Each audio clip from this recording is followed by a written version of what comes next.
the Great Commission to establish this church to his followers. To Peter, one of his apostles, he said, "And I also say to you that you are Peter, and on this rock I will build my church, and the gates of Hades shall not prevail against it." In order to begin to understand such a mystical thing as the church that God has given humanity for its spiritual progress, we must completely abandon any preconceived ideas of what the word church means. For in this age of religious division and destruction, we have been given a shattered picture of what the church is.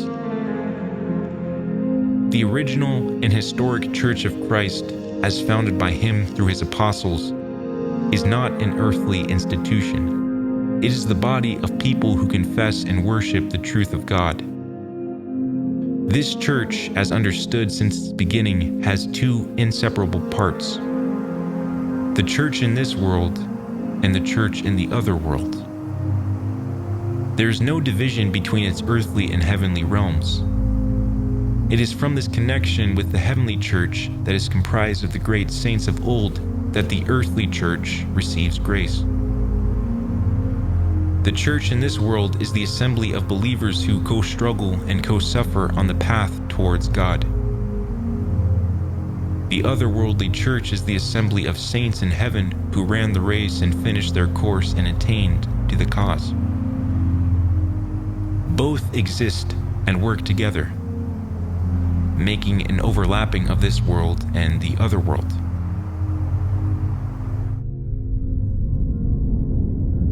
After the resurrection, Christ told the apostles, "Go and teach all nations, baptizing them in the name of the Father and of the Son and of the Holy Spirit." From Jerusalem, the apostles and disciples of Christ traveled to diverse and distant lands, preaching the truth of Christ. Peter and Paul went to Asia Minor, present-day Turkey, Greece, and Rome. Mark and Philip went to Ethiopia. Thomas went to India. Andrew went to Russia and Romania. Mary Magdalene went to France. Aristobulus, one of the 70, went to England. Thus, the Church of Christ was formed in apostolic times, by those in contact with the direct teachings and authority of Christ himself. Perhaps the world's best-kept secret is the fact that this original church, known as the Orthodox Church, still exists today, preserving its original, ancient, apostolic, and otherworldly spirit. Even in these last times, the Orthodox Church has maintained the rites and teachings of the original church that have been preserved since the beginning.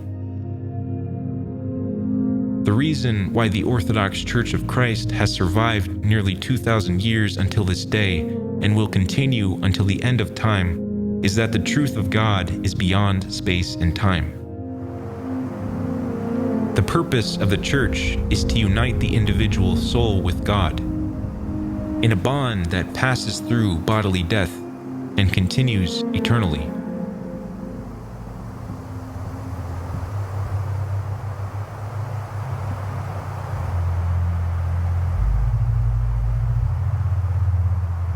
It was founded first upon the sufferings of Christ, then upon the suffering of his apostles, and finally upon the sufferings of the martyrs and believers throughout the ages.